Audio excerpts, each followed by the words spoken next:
Tuesday, March 4th at 5 p.m. I would ask Callie to note roll call. I have no announcements, so we will entertain a motion to approve the minutes from February 18th, 2025. I'll make a motion to approve it as written. We have a motion by Jim Simpson. Do we have a second? Second. And a second by Jan. Are there any edits, corrections, or comments? If not, all those in favor signify by saying aye. Aye. Opposed? Motion carries. Items for discussion. Our first item up is discussion regarding sanctioned organization usage of village field space. Reese and Sam are going to handle this, so Yeah, we'll let you take it away. Thank you. Just move this so I can get this up. So I did include a memo in the packet, and really our goal tonight here is just kind of, I know that you all received an email from Windsor DeForest Baseball, and we've talked at the public service level, committee level about just the potential impacts that we were seeing from the sanctioned organizations with their usage. And certainly we talked about it even at the board level last year when we did our presentation. So we just thought it would be a great opportunity to come in and kind of show really the impacts of the sanctioned organizations and the usage of the fields, and kind of just paint that bigger picture and figure out where our next steps are going forward with serving the community. So, and Sam he might be interrupting me here if I forget to say something, because we've kind of been going through this together, making sure that we're not forgetting anything. But in 2024, we had 3 high school teams, primarily the varsity high school and JV softball. Every now and then we would have the JV baseball that would be out at the athletic complex using the artificial turf fields in the spring. So it was a great resource for them for using for practices before their fields were available, and then made it so that they were actually still able to get games in when a lot of communities around here were not able to get games in. And so we have a really great relationship there with them. So they're one of the sanctioned organizations, and their usage really stops probably in mid-April. They don't normally go much after that. Then Windsor Heat had 11 softball teams, DeForest Area Youth Football had 7, and then we have a couple of just single teams that have all met the sanctioned organization qualifications to be considered that. And then we have 4 teams this past fall that they have to reapply per season. So it was 4 teams that were for fall ball outside of the summer league. In DeForest, we have 8 baseball, softball diamonds. So 2 here at Fireman's, 2 at Yahara Park, 4 out at the athletic complex. Then we have the 2 long fields. I did make a note that the Village of Windsor only has 4 diamonds and the school district has 3. So I feel like we are carrying a heavy burden for the fields that are available. Kelly, you're getting in the way. Diamond users. So the Village of DeForest, our recreation programs, we are users of some of the diamonds. Our co-ed t-ball is on Monday nights. Rookie boys and girls softball is on Wednesday nights. And then we have a U10 through U14 softball. And in the fall, we offer adult kickball that uses diamond space. The sanctioned user groups, we have adult softball leagues, and then we have the general user groups, which are primarily on weekends. The requirement as written in the ordinance for a sanctioned organization is a group that's without profit, more than 50% whose members are comprised of Village of DeForest residents. A lot of times we do get applications where people have a DeForest address, but aren't necessarily a Village of DeForest resident. You know, Windsor, Vienna, Burke, all of them can have DeForest address, but not actually pay taxes to the Village of DeForest. In 2024, we had 721 participants that were a part of rec programs that utilized fields. 426 participants for the sanctioned organizations and 228 participants that are a part of the adult softball leagues. I didn't include the high school in there, again, just because I feel like their usage is minimal, and so they're not included in that 426. When we get to the field rental usage breakdown, you might remember this from the presentation that we did last fall. This kind of just shows, again, the main users. So 430 rentals were sanctioned organizations, 414 were rec programs, and 119 of those are baseball, softball reservations. So an example like I was talking about before with rookie boys and girls softball, or baseball and softball, and T-ball, we use those on Mondays and Wednesdays, and we have games, using both fields stack back to back to back in that time frame. So that's probably primarily a lot. I think it was like 80 some of those baseball, softball reservations were from those two programs alone. A lot of the other usage is probably also spring soccer or flag football in the fall. The high school used 65 days. Other groups had 229, which 90 of those were weeknights. So you can see that primarily their usage is on the weekends. Adult softball was 52. And then just to kind of show, so without recreation programs, we have 776 rentals for our facilities. So that equals out to about 4.5 rentals per day for our prime rental window, which I can show you. You'll see those days and times and going forward. This is another slide that you guys would have seen in the fall. So this kind of just breaks down that revenue that we're getting from the different groups. So we received 4.3% of our rental revenue from sanctioned organizations, even though they were the largest percentage of usage for our facilities. Adult softball is at 2%. The outside organizations are at that 31%, and then the village taxpayers subsidize 62% of the cost to operate the fields. I did work with Carol to get numbers on what the average taxpayer pays to subsidize the field usage. So in 2024, it was $16.76 based off of a $330,000 house. And then in 2025, it's $15.93 for a $350,000 house. The graph is all based off of 2024 numbers since we have the whole year. So this is where, for me, this has kind of really started to get very interesting. Last year, I participated in a financial sustainability training, and it really got me diving in. Carol was probably super jazzed because I was like super geeking out about numbers and sheets and all that stuff. So in 2024, it cost $220,000 and change to operate the DeForest Quick Trip Athletic Complex. So when you start breaking down what the cost is to get to full cost recovery per hour, and then you break it down by the main fields, and then the average rental is an hour and a half, it costs $65.90 to get full cost recovery. I did the prime usage hours of April 1st through October 31st with the prime windows, because we have availability outside of that, but almost everyone wants these times. So we did 4:30 to 8:30, and then 8 a.m. to 10 p.m. for weekend hours, counting those tournaments, and then did the average number of tournament weekends that we've been doing. I think I had shared in another slide last year, we had a number of tournaments that got rained out, but on average, we will have around 18 tournament weekends.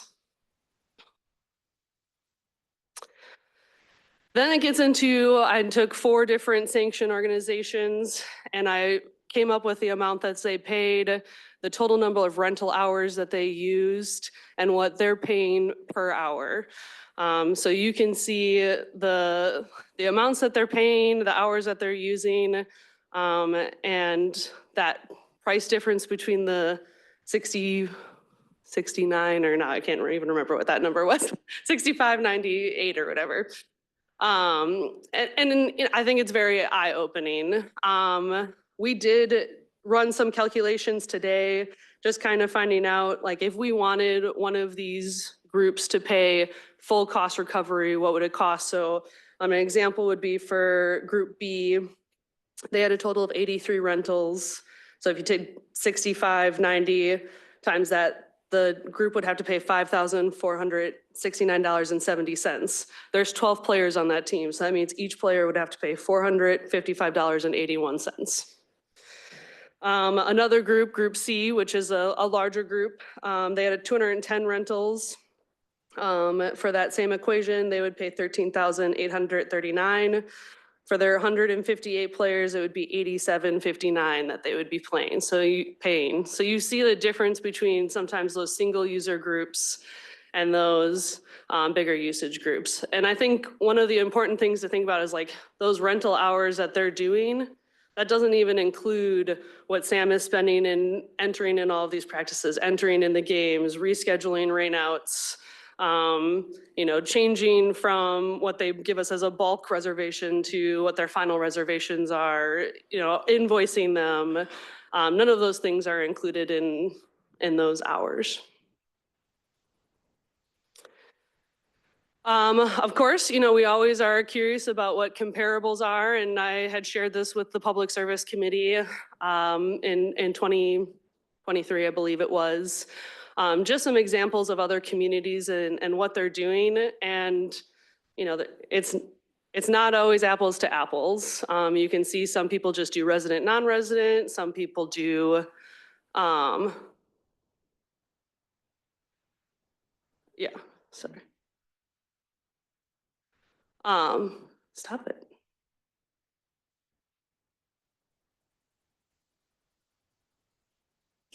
What? All right.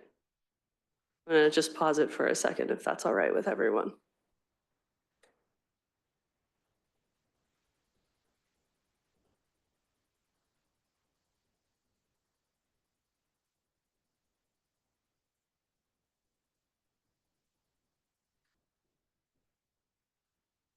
Derek, whoever you are, go away.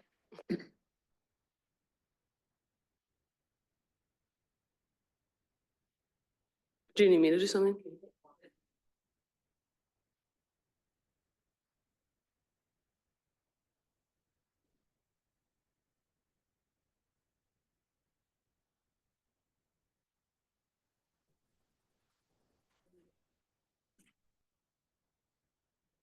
Good. Can I proceed forward now? Okay. Oh. Gotta make me co-host. The Village of DeForest. All right. Okay.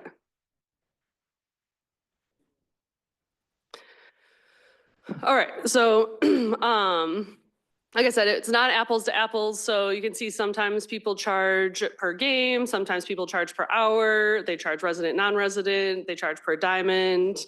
Pewaukee charges per team, a resident fee, a non-resident fee, and then they do have some resident or some non-resident rates as well. So again, it's not just easy to say like, well, everyone's doing this. Next steps from here. So again, as I kind of said at the beginning, our goal here was just to kind of share a better picture of really what the reality of the sanctioned organizations are, and get some direction forward from you all of how you would like to envision us going forward and that kind of process. What we had come together and suggested was to get an understanding from you, what your goal is for the complex, and then meet with the key stakeholders. So as you can see, like if we allow a whole nother sanctioned organization that's equal to the same size of the total number of sanctioned organization players we have now, like that is a huge potential financial budgetary impact that we would have this year. So what we would like is to be able to sit down with all of the stakeholders with the direction of what you're looking for and come up with a plan for 2026 that we can budget appropriately for, they can budget appropriately for, and make sure that we're on the same page. And then at that same time, gather more information on the true staff time and impacts that it is for us to be doing all of these requests, making these changes, and get a better idea of what those hours are. And then bring any proposed changes back in fall to be included in the budget process. And for 2025, then we would keep our scheduling process as we've been doing for this year and how we had budgeted for this year. And Windsor DeForest Baseball would not get prioritized scheduling, which would then lessen the impact. Certainly, there would be an opportunity if the board were to decide that we could allow Windsor DeForest Baseball to pay the sanction pricing after we allow the general users to reserve. And so any space that would be available after that, but kind of leave it up to the board. I mean, that certainly has a potential of having a budgetary impact, but it would be lessened if we waited till after the general users were allowed to reserve. And that's all we have, unless, did I forget anything? Crushed it. Okay. We're going to open it up to questions, but can you go back to the slide that has information on how many, what the users actually use? Not that one, yeah, this one. I don't know how to get this thing to go down.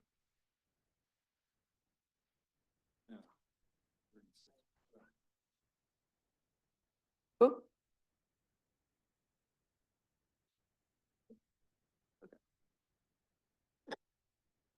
Okay. So this chart is saying that sanction groups use all of this amount? Correct. So this chart is saying that sanction groups had 430 rentals. 430, okay, Yep. And so that's 36.1%. okay. Okay. All right, questions? Yes, Rebecca. More of a statement than a question. Well, let me ask one question and then I'll say what I was going to say. How much does Windsor Baseball typically reserve? So up to this point, they have not been a user of our facilities. Okay. They've really only been a user of Windsor facilities and some of the high school. Last year, I do know there was a couple teams that paid the full price for some usage out at the athletic Okay. complex. It was less than a handful, though. And then just one follow-up question before I say what I was going to say. You mentioned that if we allowed them to, like, after everybody else, okay, that would still have a budgetary impact. I'm assuming you mean a negative budgetary impact. Correct, because the likelihood and, speculation, obviously, is that if they filled up any remaining time that we had left, that means that if we had a random group from Lodi or Madison or Middleton that wanted to come and was looking for space halfway through the summer, we just wouldn't have that space available that we would charge them full price for. Okay. Well, what I was going to say, that helped clarify it for me. I'm in favor of keeping it the way it is. Our taxpayers should be the ones who get the break, and non-taxpayers should not. That's my viewpoint. Rebecca, can I ask a question? Are you saying that we should keep the DeForest subsidy the same? I mean, the amount that our taxpayers are subsidizing, or should we be trying to get more groups in that pay full freight? Well, it depends on whether or not they're DeForest residents or not, or DeForest taxpayers. I mean, if they're DeForest taxpayers, they currently are sanctioned or in the sanction group. So they have to at least be 50%. So I would Correct. say most of the groups are right at 50%. Right. Yeah, it's So skirts like the Johnny, you line can't be there. on the team because you're a Windsor resident, but. I'm not in favor of non-taxpayers getting the sanctioned prices. Um, That's one of the ways that helps cover the costs. And we need to make sure that we're covering the costs of these incredible facilities so that we can keep them up. And so that our taxpayers who paid for those facilities have good access at a reasonable price. And I think we need to ensure that we are doing for our residents what we should be doing. Thank you. And I was just asking to clarify, not giving you a hard time, just clarifying. Okay, other questions? Bill? Sanction 36% of the use, but can you go to the other slide on their share of their costs? I think it's like 8% 4. or 4. So they're using 36% of the facility and paying 4% of the costs. That doesn't agree with me. This issue seems to come up every year, and we need to be firm. And we've talked about this as a public service at the village board every year. Yeah, it's so sad, too bad, you know, you don't have 50% DeForest kids. We set that as a parameter. That's the way it is. 4% pay for 36% of the use. Is Yahara? They have 2 fields over there, correct? Are they underutilized in your? I don't think so. I mean, again, like we talked about, we block off Yahara, both fields on Mondays and Wednesdays for our rec leagues. And then Windsor Heat is a good user of that facility as well. I mean, they've been, again, they're also been a great partner and flexible with the facility space that they use. So this group could also use that park, right? It's like playing at Wrigley Field versus our field. You know, it's the big time. Of course, everybody wants to play at Wrigley Field. But, you know, Yahara, especially for practices, is perfectly acceptable. Okay, thanks. Yeah, so Comments or questions? just to chime one more thing on the end of that. It does, like, these numbers are through all the fields. So like everyone, we use a lot of these different fields. These user groups use a lot of these other fields. However, you do see like a lot of these user groups, their primary focus is they only want to use the DeForest Quick Trip Athletic Complex. We get them on other fields, but that's everyone's priority of a facility. And then it would be the others from there. So that's just kind of how that shakes out, and what we see a lot. I'm sorry. Go ahead and then I'll ask my question. You know, and I think something else too to think about is that, you know, there are also creative ways of thinking, you know, if we want to say that the athletic complex is for games only and practices have to be held at other facilities, you know, so there's a lot of different things that can be done as well, if this is, again, if that's the direction that the board wants. That was a part of my question, because there could be some other creative solutions that would entail even using some of Windsor's facilities at times, and making it all kind of one program. But my other question is, and I should know the answer to this, but have we approached Windsor about contributing to the athletic field? I mean, they have a variety of people who use it. I don't believe that we've talked to them about contributing to the athletic complex as a whole. We certainly reached out to them and asked about contributions for Fees. recreation programming, yeah. That's what I was talking about. Yeah. There's been no further discussions. Okay, Jim? So I guess I'm speaking for Reese. There was a conversation when we introduced the resident, non-residence fee, and you reached out to Windsor and they declined at that time. That was what, probably 2 years ago now, or? Yeah, in 2023. Yeah, but I'm assuming when you respond to Jane, that means we haven't necessarily talked specifically about the sanction type thing. Correct. Which might be valid. I mean, maybe we could get some of these sanctioned groups to go with us. Or go to Bob, or, because it's the closest, best facility to their community. So perhaps paying a fee on behalf of their residents would not be the worst thing they'd ever done. So if I could continue with my question. Yeah, I'm sorry. So we define the sanction group as a 50% DeForest resident. And I want to bring this up as far as like the schools. I think, to me, we have a mutual beneficial relationship with them. But are they technically 50% when they come to?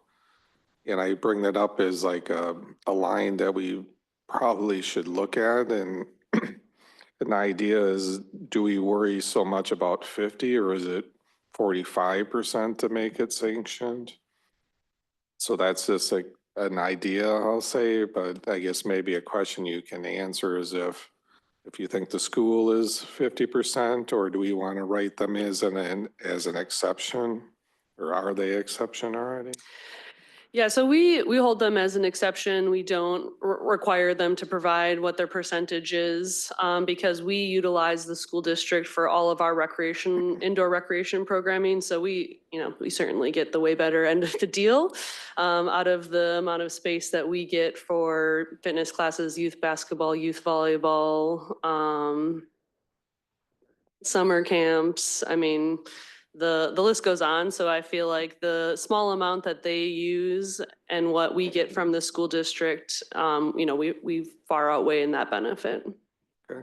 And then my last comment, say, I think what we have going on this year is good, and I don't really want to change that, because like you said, it should be something that we plan for. But an idea that I would have is, say like an organization, whatever it is, they don't quite reach the 50, but maybe they're at 47 or 42. Is there a way that we can gauge how much each individual costs, or say racket it up if they're every percentage that they're not getting the 50? Up to say 40 or something, you know what I mean? Yeah, I mean, certainly it'd be the direction of the board and what they would like to see, for that cost recovery point of it. I mean, with the other thing I will add is we are kind of in a bit of a crunch time here. We scheduled a meeting with all the sanction organizations next week. Next week, Wednesday is the meeting, to go over all of their scheduling requests and basically to build out their schedule for the year before we open it up to the general users the 15th. So that's a bit of the tough time, is like to figure out what that calculation would be to get them so that they could be included in that sanction organization meeting. I guess if we're going by like different percentages, could I ask, how do you know the percentages? Is it just self-reporting, or do you actually check? Yeah, so that when they fill out the application, they're required to send in their rosters with all of their players' addresses. And then we go through and cross-reference all of their addresses. So we use Access Dane, and then we also double check through our registration software to make sure those addresses match. Okay, thank you. That's it. Bill? Just a quick comment on Jim's point here in regards to what it sounds like a proration based off of the percentages. So I just want to express some caution there, in that, it's a continued degradation of the percentage in the policy, which is fine as long as we're absolutely clear on what the policy is and at what rates to charge. So again, definitely an option, but it makes that policy, it makes that implementation, it makes that checking off, and the charging of the service is a lot more complex. If you were to go that, I would recommend, taking a look at limiting the number of hours a sanction organization gets at the facility, and then balancing that with fees and rates, et cetera. Okay. Jan? Reese, okay, so on the screen that we're on, we have the sanctioned group and what they pay, the 4.3%. And then there was another screen, you had the sanctioned groups, and there were 4 of them. is there different prices for different groups or what's the group thing about? Yeah, so that difference, it's largely due to, so sanctioned organizations are charged a per team practice scheduling fee. So that's a one-time fee per season, but then they have unlimited amount of practices that they were allowed to reserve. So they pay $25, they can reserve 50 times. They pay a set price per game. So where we were seeing that biggest differential between those groups was that there was a group who was, only one team, they paid $25, but then they had significantly more practices than a larger group who paid, 25 per the, the amount of teams that they had, where then it made it so that it was more money per hour of their usage. We have this year, in the fall, you'll remember we approved a change where now practice scheduling fees are $50 per team per season. And they're limited to a total of 3 reservations a week to try to help somewhat with this. At the beginning part of the season though, before they're getting into games, they can have 3 practices a week still. Becca? Yeah. Oh, I'm sorry. Sorry. Thank you for mentioning about the possibility of limiting how many practices they get. I think that might be an avenue I would want to pursue for our sanctioned groups, because it sounds like there's no limit. And while that may sound nice, that really gets into a scheduling nightmare, it sounds like. And I think that, what would you say, off the top of your head, what would you think would be a fair number to limit to? I think this is something that Sam and I talked a lot about even when we made the change in fall of how do we come up with something that's fair. And, we want to limit one group, but not make it so it's impossible for another organization. And so that's how we came up with the 3, just because we felt like there are times where even with our rec leagues, they have 2 practices a week or 2 games a week, and then they have 1 practice. So we don't want to limit it so much where then they are like, sorry, you only get to do games because you only get so many usage. I mean, there certainly could be something where we could put in and specify you only get so many practices per week. So you get, 2 practices in the beginning of the season in May, and then in June, you can only have 1 practice. And are those practices on that field, or is it anywhere?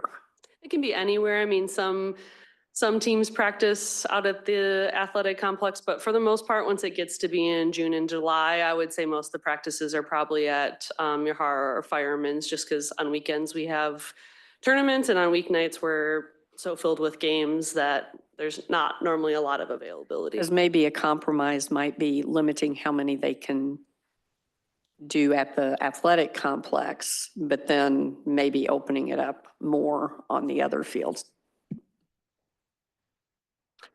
Deshidra? I don't have a whole lot because you've already said a whole lot and I don't want to add to it.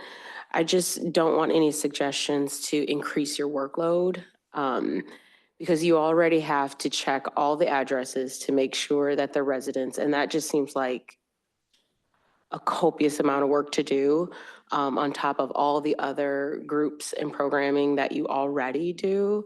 And so I guess I just wanted, you put together an amazing presentation first off, which I'm pretty sure was time consuming to put all these numbers together. So thank you for that, both of you, Sam and Reese. And so I guess I just had a question for you after this whole presentation. I'd just like to know in your own words, a summation of what would you like for us to say to you so that you feel comfortable and confident when you go back on Wednesday and meet in front of these teams, because obviously you're not going to make everybody happy, first of all. And I want you to feel like you're supported by the board with what you have to project, because we're going to give the marching orders and then you got to do the marching, right? And so when you're sitting there in front of the team, these teams, and you have to disseminate what we're gonna give to you, what would you feel like, hey, my board is backing me and I feel comfortable and confident delivering this message? Yeah, that's a great question. I think that's where it comes down to getting the direction from you all of what you want to subsidize. Because that for me has always been a question as a staff member of, I feel like I've gotten the impression that you want the complex to be making money or to be breaking even. And so it gets down to this point of, as a staff member, like, I don't know how to follow the sanction organization policy and provide for our residents, but then also get to cost recovery. And I think that's where, and without raising the prices so significantly for the outside organizations that we would lose the outside organizations. And so I think what I'm looking for from you all is, are you comfortable with keeping this level of subsidy?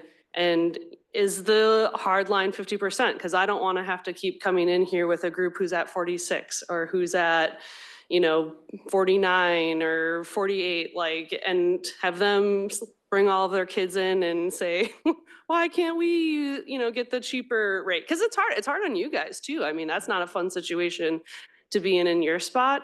And so I think just getting that better understanding so that we can really make that line. And then that's how we explain it to the groups of, this is the direction, this is how much they're wanting to make sure that we're recovering, and then we can build those prices and work with those groups on that.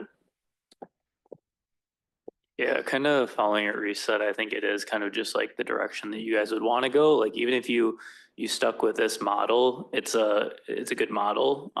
It allows the groups to really get it at an affordable rate. And then on the other side of that, you're using so much of the facility and you're using it that rate where you don't have a lot of wiggle room outside of it. Hence the last few years, like, we came in and doubled the rate for outside user groups for tournaments. And I feel like we have came back every year and made either like those outside groups raise that level to a point where we've doubled it. And then we've also looked to make a little bit of changes to the sanction groups, which, like last year, we did you can do 3 times a week. Whether it's a practice or a game, you get 3 and kind of limiting there.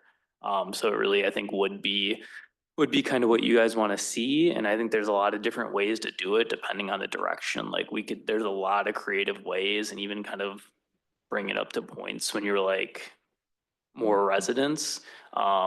There could be some of the resident, non-resident per player fees like some of the other communities do. I think there's a lot of different good options that we could provide. It really just is going to come down to the direction. Oh, go ahead. So that's why I wanted to ask that question, because you guys are doing the work, you got boots to the ground. So I wanted to ask that question, hear what you had to say, and this is my follow-up. This is a great PowerPoint. You're right. You guys did great work. A number of years ago, we wanted to do 50%. We did have groups come in and say, we need time. I believe we've given them time. And so now this puts the onus on them to really do their due diligence, to grow their team, do that work, that collaborative work, to build their team, build that camaraderie, to make their team strong and put forth the effort. You guys did the work. You took our directive, you did that. This is a good model. It's affordable. We're getting the usage. So I'm grateful you've done what we've asked you to do. And so I stand behind the work that you've done. So on Wednesday, I feel confident with you guys going forward with what you've presented, and I stand behind the 50%. I think that's a nice solid number. I normally don't do 5. I think that's a cop-out, right? Sitting in the middle, get off the fence. But I think that that's a good number, and it should be 50% to Forest residents. Thank you. Jan? I'm gonna have to say too, I would agree that we need to stick that 50% a hard line.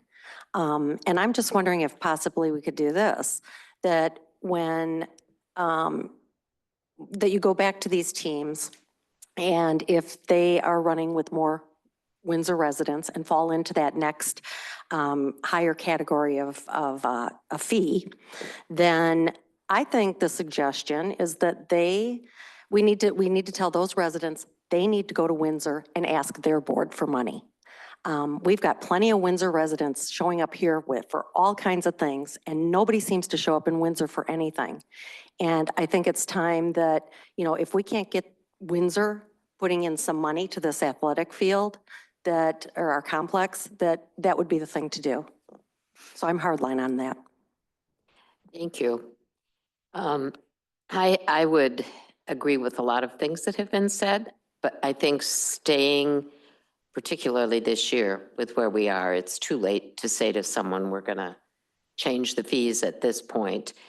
And I don't know that we need to go a lot higher with the fees, although we may want to look at some per player fees for non-residents and explore with Windsor the frustration of the people coming to us with their desire for participation in recreational programs, and either getting them to subsidize or getting them to contribute somehow in another way, I think becomes important. So, all right, I think we have maybe exhausted. Do you have what you need? I believe so. So we'll work with the groups. We'll keep our plan for this year, and we can work with the groups and see if maybe we can make some slight modifications for next year. Thank you. All right. Thanks, Reese. That is weird, the way that dot moves around. High tech. All right, we're going to continue then and move on to 5.2, the discussion regarding the second fire station, which Bill Chang is going to help us run through.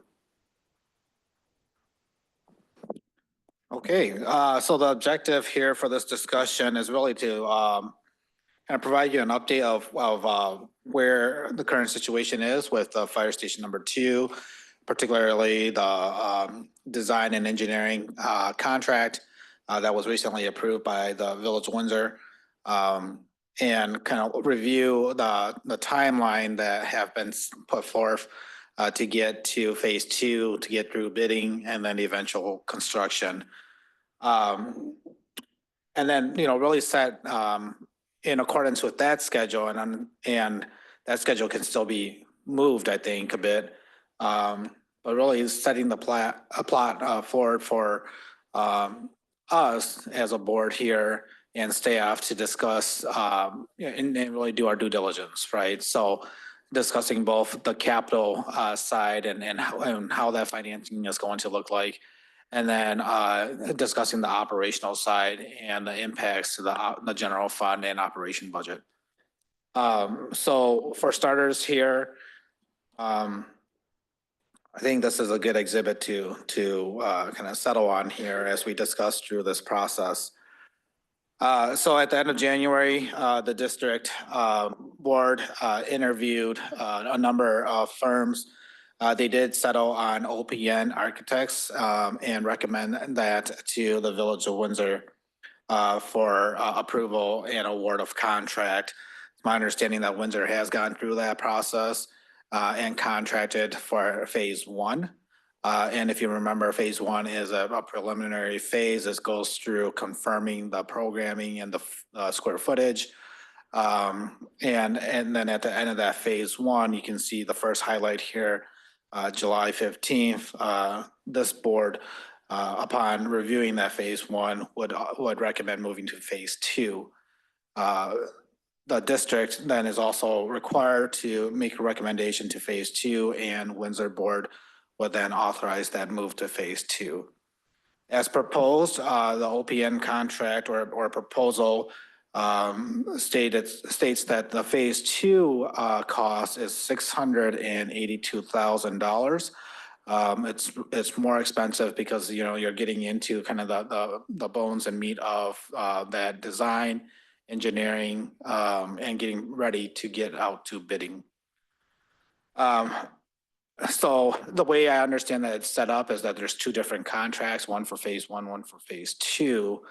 Upon moving to phase 2 and going through that process before they go out to bid, they will come back to this board, the district board, and for a recommendation. And so we have these milestones kind of built into this timeline, and that was really set out by that intergovernmental agreement that we approved last year. Now, quickly, just something to keep in mind here, as part of the design and through ARPA funds, we allocated $275,000 towards the design.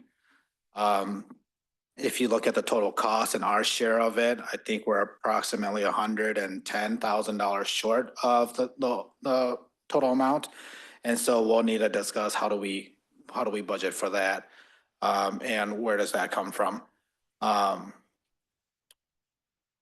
Any questions on the RFP timeline or schedule before I jump into the proposed schedule for our due diligence and our discussion? Chief Lefebvre is here to answer questions. Any questions about the timeline and the bid or the proposal? He's been part of the process, Jane, Colleen, myself, and then our counterparts on the Windsor side have been a part of the process. Bill has a question, and then Jim. I understand the design in stage 2. Who's doing the operational study, or who would be doing that? You mean as far as staffing and so that's something that the fire department is doing internally. They're looking at what it would take to staff. So there's also, in addition to not only staffing Fire Station 2, there's a staffing shortage and concerns under the current operation. I'll let Chief, if you want to talk a bit about that. I was just wondering if we can get that figure before we jump to stage 2, because looking at this is included in stage 2. Yeah. So when stage 2, when all these numbers come out, you know, if it costs $50 million, say for operational costs, that's going to be a shock. I mean, Yeah. can we get that number before? Yeah. So if I could, Okay. if I could talk through the second part of the schedule here, it'll help to answer some of those questions. Jim. Right, and please stop me if it's, sorry, Bill, could you go up there?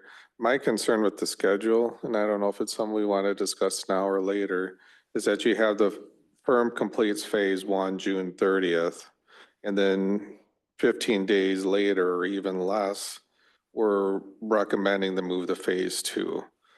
And then the same sort of thing happens when the firm completes the construction documents December 1st, and then 2 weeks later, we're approving it. I think there's no room for negotiations or questions and answers in times like that. So I don't think this schedule will necessarily hold. I would be more confident in the schedule if it, say, had 2 months or so to go back and forth. So I look at the schedule and I think the start of construction on April 1st is likely not going to happen. And I personally think, and you're going to tell me different, I suppose, or when we look at the village's costs and stuff, but I feel like it's probably more of a start of construction in 27 than in 26. Again, because of the negotiation.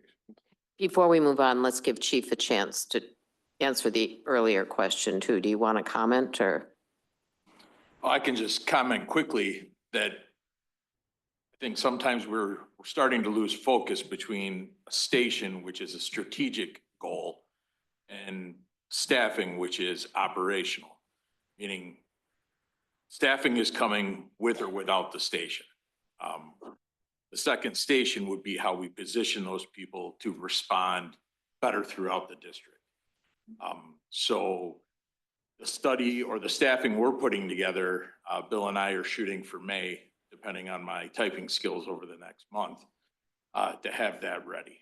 But the two don't necessarily go hand, well, they go hand in hand, but if for some reason the second station is delayed, staffing and operations is still coming forward. If that makes any more sense. It does.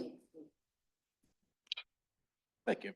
Yeah, so I mean, it sounds like it's coming together quite quickly here, and I can say we're kind of dual tracking this, right? So we understand that there's a timeline in which we want to aim towards to try to get to construction start. And these are target dates, Jim. So, you know, we understand that there's some potential movement in this depending on, you know, what the study lands on. It's just the situation that, you know, we had to start somewhere and get it going. Otherwise it continues to be delayed. And so, if I could get a chance here just to talk about, you know, our due diligence schedule here in talking with Chief Lefebvre here. There are a couple of, I think, foundational items that we'll be discussing at the village board meeting here. One primarily, and this is dealing with the capital side of the cost of the station itself. We'll be receiving a presentation on public safety impact fee from Baker Tilly. We have a closed session to discuss you know, potential financial impacts and how we are going to negotiate a cost share agreement with the Village of Windsor on the capital side. Chief is out of the office and recovering the next couple of months here. So our intention here is to address the operational concerns and methodology, not only in the fire station number 2, but the complexities of staffing for a community, both DeForest and Windsor, and the challenges that he has for coverage as part of that discussion. And that will then lead into this May, June time period. And we're hoping to be able to answer a lot of those questions definitely before we enter into an agreement for the cost share. And that's why we felt that it was important to start talking about this now, and so that both boards have a good understanding of what to expect. So it is, I mean, again, the purpose of this session here is to lay out kind of the timeline. We'd love to hear from you, you know, your concerns, your questions ahead of time so that we can prepare that information and have a good discussion through these next couple of months. And again, this is kind of a target timeline here. This is a unique situation in that, you know, Windsor is the contractor or the owner of the facility. And as we start to negotiate the cost share agreement, how does that look, you know, per payment? How does that impact debt service? How does that impact public safety impact fees, et cetera? Okay, Rebecca? Yeah, thanks. I just want to say thank you to Bill and Chief for, I sat down with them earlier today and it was incredibly helpful. So if you haven't done so, I highly recommend it. One of the things that we talked about, and I mentioned, what about maybe having a joint session with Windsor at an appropriate time so that we can make sure, I mean, it's one thing to have them do their thing, us do our things, but sometimes we just need to come together since it is a shared project. I'm not saying it has to happen. I'm just saying, I'm making the suggestion that maybe we might want to consider that. And I'm not even sure where in the process that would be appropriate, but I think it might be something we want to consider doing. So, but yeah, the meeting was very helpful today, and I encourage everybody to do that if you haven't already. Yes, Chip. Chief Lefebvre, please go ahead. Yeah. Slip of the tongue. Uh-huh. I'd like to clarify, if I'm out a couple months, feel free to move on without me. I plan on only being gone a couple weeks. Bill's trying to get rid of me. Won't happen. See, we already forgot your name. Except, all right, well, then I guess it doesn't matter what I have to say. I think just to speak on the timeline, I think I can speak for the board to say the timeline's a little flexible. I think it was put in place to have some benchmarks and a jumping off point. The department itself has no intentions of rushing through a process and coming out with a product that isn't perfect. So I don't think there's going to be a lot of anger from our end if we have to spend some time walking through a couple different processes. We just, in the end, we know what we're looking for as a community. I think it's the point to remember. Thank you. Jim? I guess to speak to Rebecca and I guess Chief too, as far as the schedule goes, I could see that meeting, say with both communities being very beneficial, especially if we're, say, getting site plans and wanting to make comments, then we'd be able to see what, say, somebody's saying in Windsor and us, and then not get into the situation where Windsor's approved it and now we want to make recommendations for changes and they got to go back. So it could be a really nice meeting if we're getting to that situation where we think we can approve it and both meet as two boards and get it done maybe quicker than the 2 weeks. That's going to be up to you guys to get on the schedule, but I It- think it would be beneficial. It could be beneficial, but just to be clear, the fire district board and probably the Windsor will do site plans and design stuff, just like we had with the current fire station. I believe I'm correct with that. So I don't think we'll be making recommended changes to the design much from this side.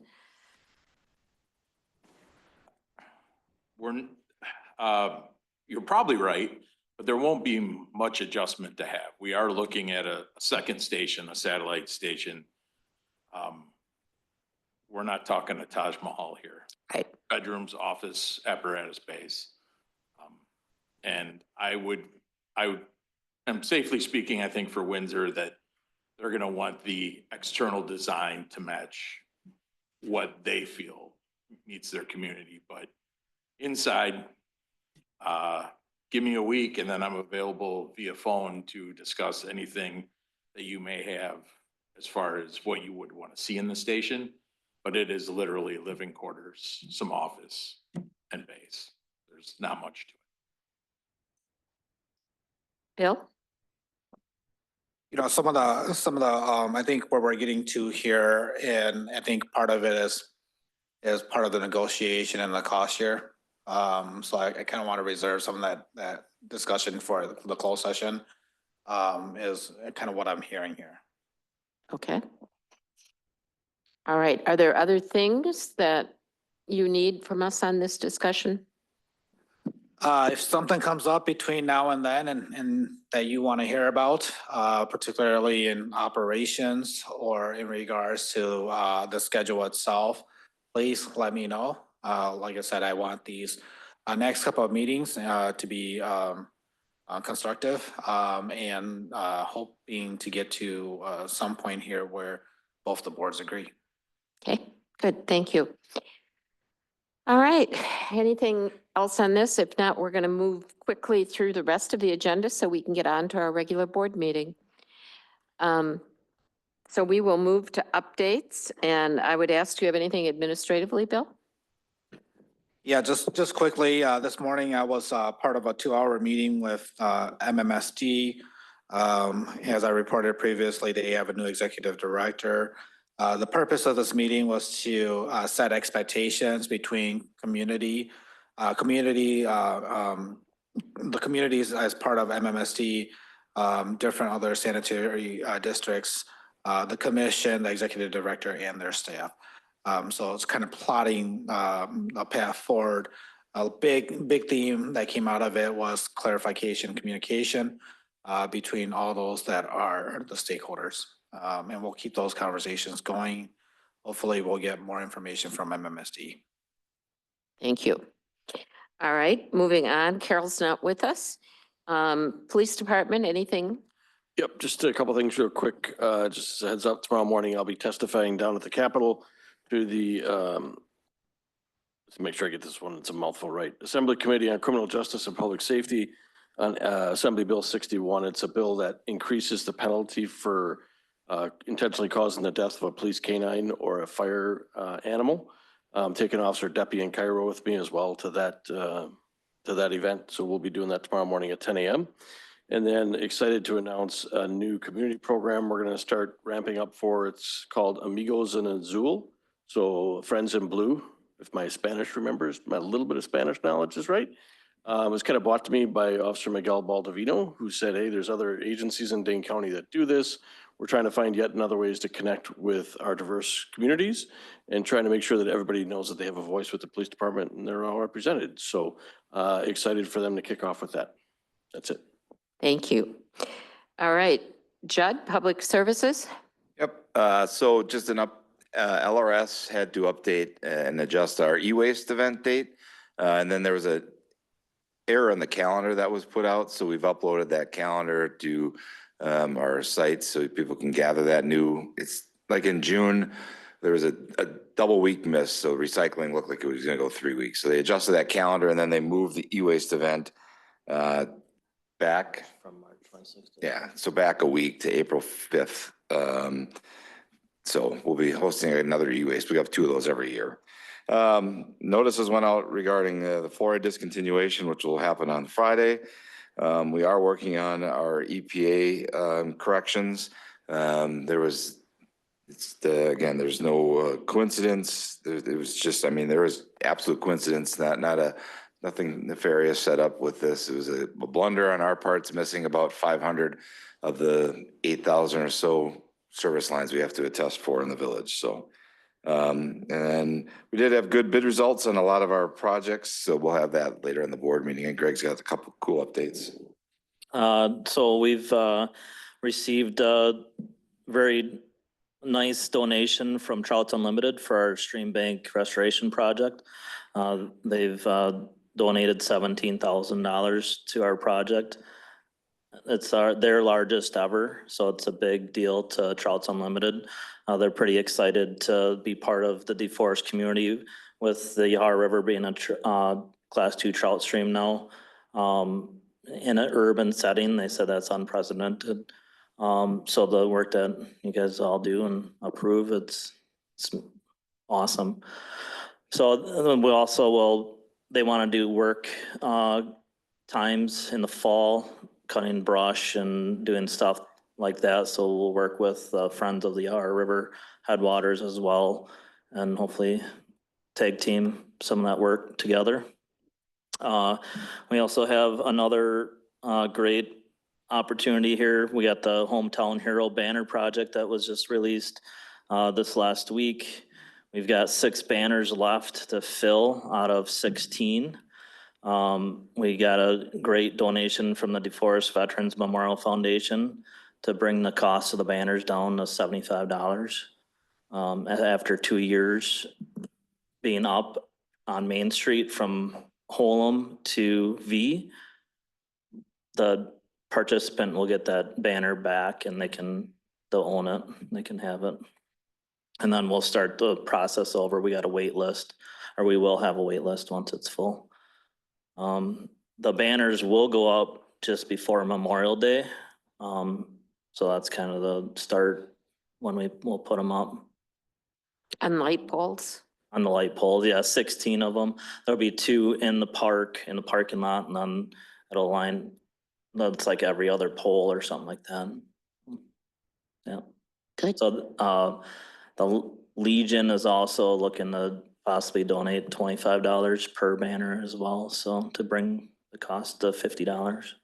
Good. Wonderful. Okay. Alex? Callie? Reese? Just a couple of things quick. We just implemented our late league fee for the first time today.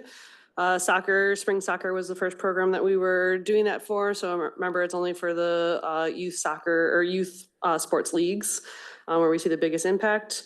I shared, I think last meeting or a couple meetings ago, that we had applied for a GEM grant for 4th of July. We found out today that we did not receive that, but we're gonna have a follow-up meeting with them to kind of talk about areas that maybe we could improve for an application in the future. Basketball is wrapping up. Registration for spring and summer opened last Monday, and that went really well. Seems to be a great process. And then Trisha shared that we're up to 127 artists for the DeForest Dragon Arts Fair. We have 134 booths because some of those artists have double booths. So we're at or exceeding what the number was from previous years. So we're pretty excited about that. Great. Okay. We don't have a closed session, so unless there's other business to come before this committee, we will entertain a motion to adjourn. So moved. Is there a second? Second. We have a motion and a second. All those in favor signify by saying aye. Aye. Opposed?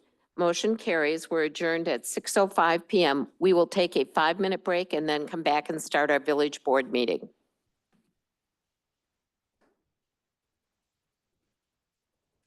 What?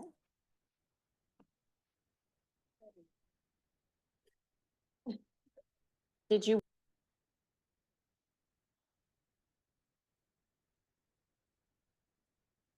Okay, item 4, announcements. The village board will convene into closed session pursuant to section 19.851E of the Wisconsin statutes for purposes of deliberating or negotiating the purchasing of public properties, the investing of public funds, or conducting other specified public business whenever competitive or bargaining reasons require a closed session. Tonight, negotiating a cost share agreement for public infrastructure improvements with Bucky's DeForest LLC and negotiating a cost share agreement for Fire Station Number 2 with the Village of Windsor, and section 19.851G of the Wisconsin statutes for purposes of conferring with legal counsel for the governmental body who is rendering oral or written advice concerning strategy to be adopted by the body with respect to litigation in which it is likely to become involved. A claim against the Village of DeForest from Steve Norman. We'll move to our consent agenda. I would entertain a motion to approve. So moved.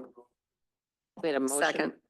by Bill, a second by Rebecca to approve the consent agenda. All those in favor signify by saying aye. Aye. Opposed? Motion carries.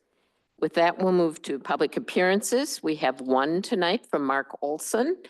If you would join us at the table and state your name and address for the record. And we will start the 3-minute clock so you know what time you have. You want to turn your mic on and pull it close. Mark Olson, 737 Columbia Avenue.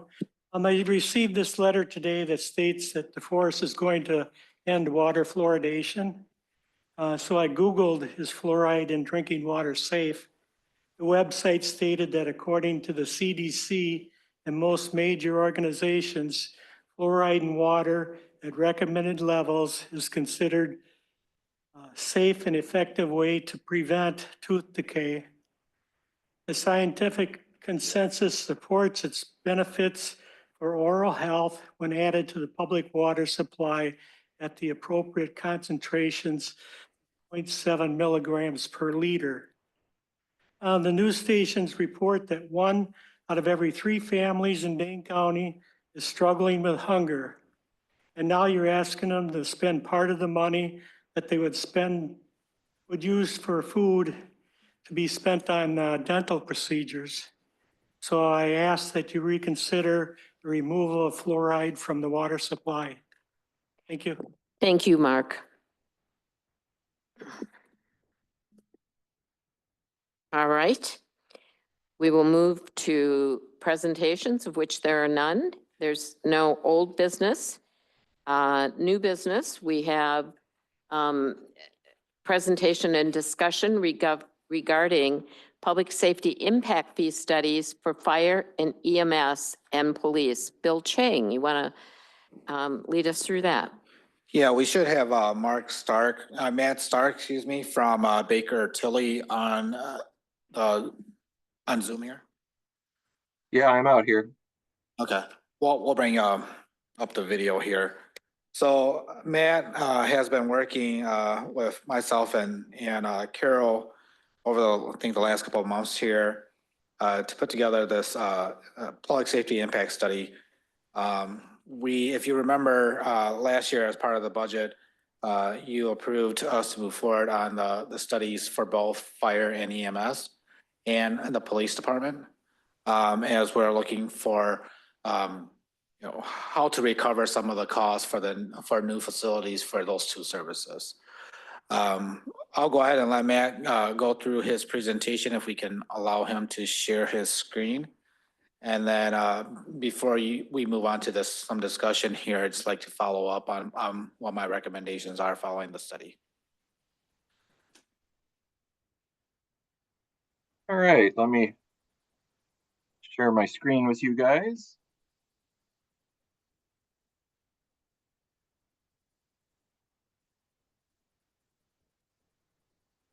Hopefully this is coming through for you all. It is. We can see it, Matt. We can't see you. Oh. Well, maybe I should turn on my mic or my camera quick. That'd be good. Hang on a sec.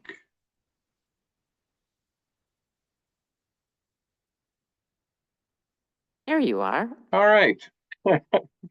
Good evening to you all. Thank you for taking the time to go on this journey with us as we talk about potential impact fees for the village. As Bill noted, I've been working on this with the village now for a couple of months, trying to sort out what the appropriate structure should be for the fire and EMS facilities and for police. I'll jump into my presentation again so that you can follow along as I'm working through. Matt, we can't see your screen anymore. So if Yeah, you wouldn't mind resharing, we'd appreciate I'm that. bringing it up right now.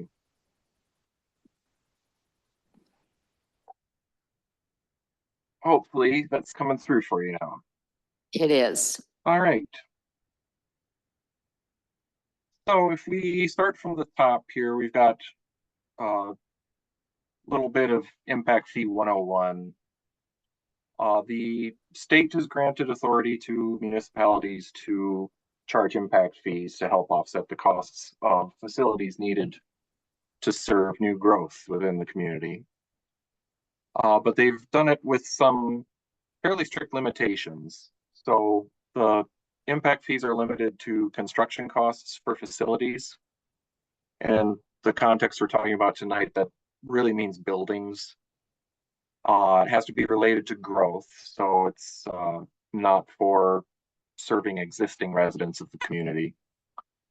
And it's not intended to provide a higher level of service than what's currently enjoyed, and it's not intended to cure deficiencies in current levels of service. So it's really supposed to be tailored to basically allow you to provide service at existing levels as new development comes online. In the old days, you could apply impact fees for equipment, so that came in handy when you were talking about things like fire engines and the like. That's no longer authorized in the statutes, so we're really looking strictly at buildings for these impact fees. One other big limitation that we try to steer clear of is that the funds have to be expended fairly promptly. You've got 8 years between the time of collection and when the funds get spent. If the funds are not spent, or if you collect more than you actually spend, you'll need to refund those fees back to the current property owners. There are the provisions in the statutes say that any refunds go to whoever currently owns the properties that paid the impact fees when they were developed. That is a tremendous headache and something that we try to avoid. So we'll bear that in mind as we go through. Looking at the resources that we used for putting this study together, current conditions, we looked at your estimates of current population and housing, your inventory of current fire and police facilities, We looked at incident reports going back to 2021 to help us understand where calls for service were coming from and what the nature of those calls were. We looked at property values from the county, and then we looked at some service measures. Those are mostly based on current staffing and current facility space. And looking into data for future needs, the big one there was population projections from the DOA. They just updated those projections back in middle of 2024. It had been probably 10 or 12 years since those had last been updated, so it was a welcome development from the state to see some updated numbers there. And then the other big ticket item was just looking at the estimated costs for new facilities. For the fire and EMS services, we've got some architects' estimates that were provided from the Village of Windsor. On the police side, we don't have anything currently in the planning stages, so the costs there are based on your current facilities and current replacement costs. Just basically the cost per square foot to build those facilities now. Looking at how the magic works here, we'll go through the methodology real quick. Step one is calculating the recovery target. So this is essentially the big number that we want the impact fees to add up to. So to do that, we start with the total cost of the new facility that's being looked at, and then we make some adjustments to it. We'll adjust the cost based on service level changes. So if there were current deficiencies that needed to be remedied, we would pull the cost of those out. If the facility was going to serve a mix of existing and future residents, we would work out the allocation to balance between how many of each of those groups it would serve. And then for the fire and EMS district, we're allocating out the proportional shares for each of the communities in the district. Once we've got that target number in mind, we'll split it out between a couple different categories. So first we look at residential versus non-residential properties. To do that allocation, we look at the calls for service summaries from the last few years and look at essentially where those calls for services were coming from, if they were residential or non-residential calls. Once we've done that, then we look at the residential side and we'll do a further split. So we'll look at calls for service that are for property and calls for service that are for persons. So in broad terms, emergency medical services is tied to people. Fire calls are usually to do with property structures. And then police, it's split out based on the type of call for service that we're looking at. So for incidents that are assault or disorderly conduct or things like that, those would be on the people side. And things like theft or arson, vandalism, that would go on the property side. So essentially we've got 3 buckets that we split the overall cost into. And what do you know? Here are the 3 buckets. So step 4, we calculate the impact for persons. So again, that's looking at on the residential side at what the allocation was for personal protection. And then we do the same thing for property. When we're figuring out what the cost per person should be, we look at that allocation for the impact on persons, and we divide that out by your current population. So that gives us a cost per resident. And on the property side, we basically do the same thing. We take that allocation and we split it out by the number of housing units that are in the community. And then on the non-residential side, we look at the current assessed values of non-residential property. And we might do another measure there where we're looking at square footage rather than valuation, and I'll cover that here later in my presentation. So the total impact fee on the residential side, again, it's the subtotal for property and then the subtotal for persons. So when we're looking at what that fee would be for a new single-family home, there's a component there for the protection of the home, and then there's a second component that's for the protection of the people that are going to live in that home. We calculate the impacts differently for single-family homes versus multifamily homes, and that's just based on the average persons per household for those two property types. Generally, the single-family home is a little bit larger in terms of household size than a multifamily unit. And then on the non-residential side, again, it's just based on either the valuation of the property or the developed square footage. Pardon me. Looking at the actual calculations that are in front of us, having gone through the steps that I just described, for the fire and EMS facility, total estimated costs there would be 8.8 million. And we did not have adjustments to make for level of service that was anticipated to remain stable. Your current levels of service are adequate and sufficient for the existing needs. We also weren't planning to make adjustments for existing versus new growth. Essentially, the facility that you have is nearing its total capacity. You did just make a expansion to the fire and EMS facility that exists currently to help address some capacity issues that were coming up earlier. So having accomplished that, you're in pretty good shape in terms of coverage for your existing community. And the new facility would really be tailored for growth in the community.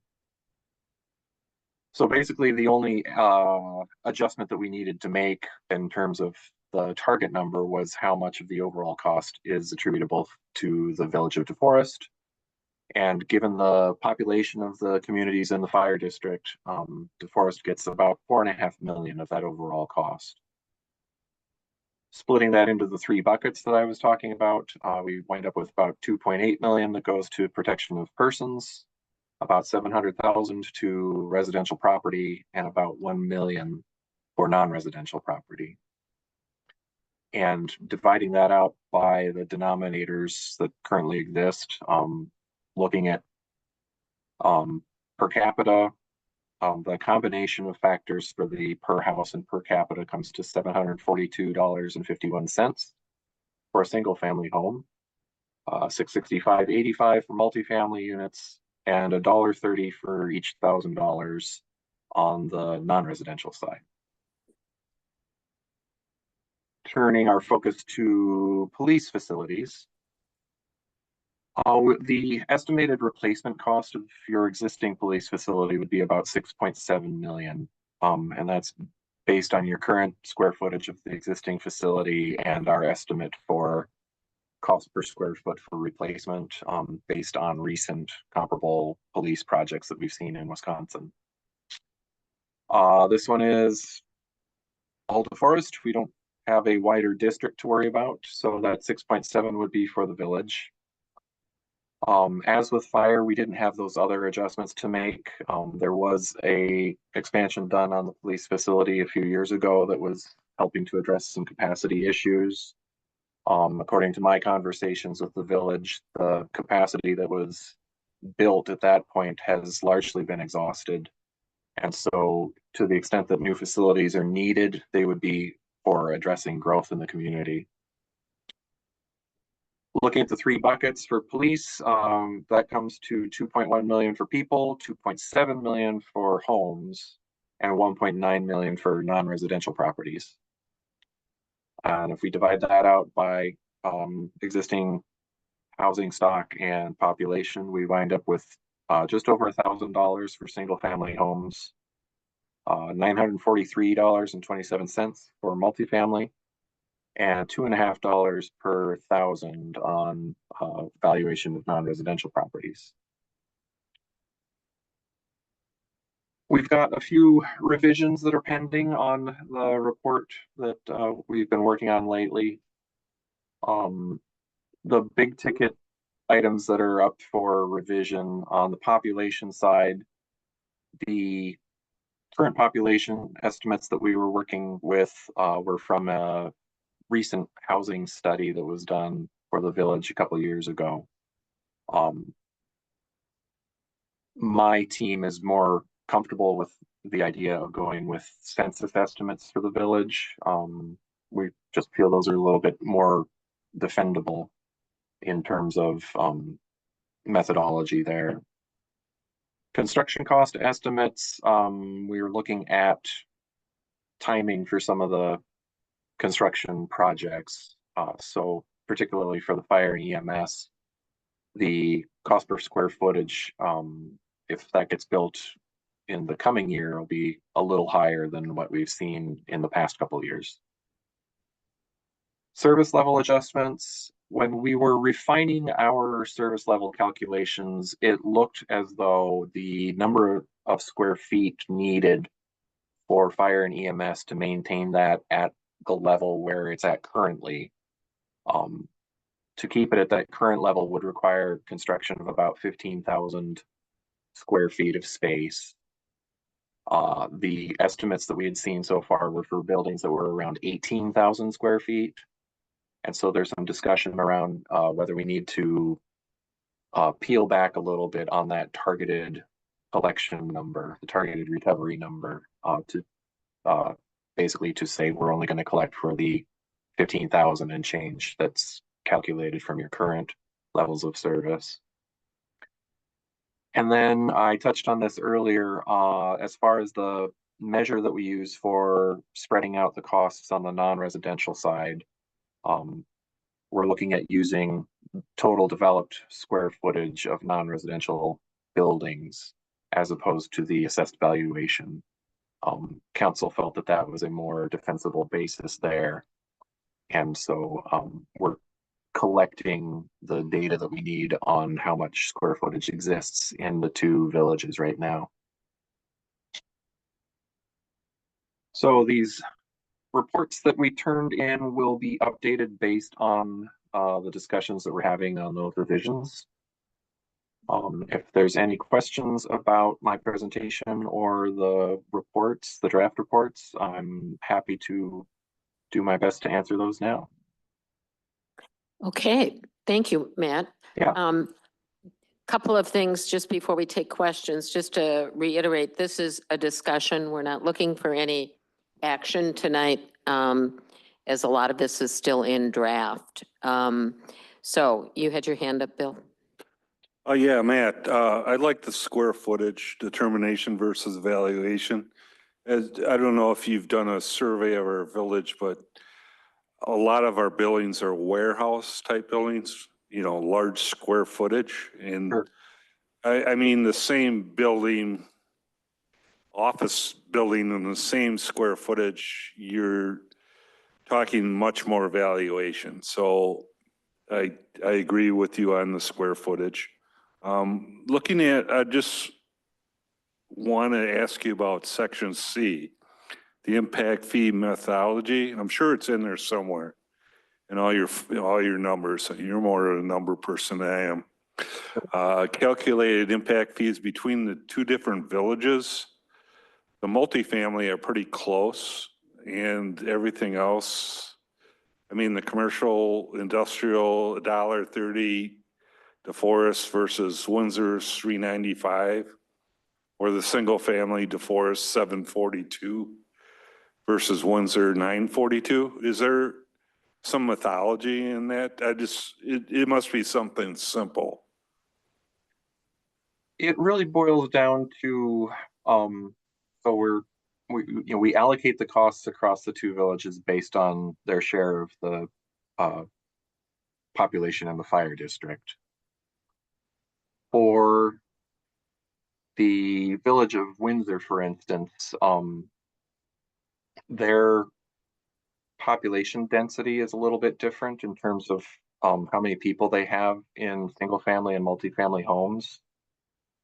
So while the cost per building, when we look at the property piece, the cost to protect a home for DeForest is $136. And for Windsor, it's 168. So a little bit higher for Windsor, but not that far off. Where the big change comes is that a single family home in DeForest is estimated to have a household size of 2.61. And in Windsor, that's 2.98. So when we're looking at that component that we have for protection of people, it's higher for Windsor because they've got more people in their homes. Similarly, on the non-residential piece, the property base in DeForest is bigger, so it's being spread across a wider array of non-residential parcels. In Windsor, they don't have as many parcels to spread that across, and so it winds up being a higher number. And I don't have the square footage numbers yet, so we'll see what that turns into when we're comparing square footage between the two villages. It could change.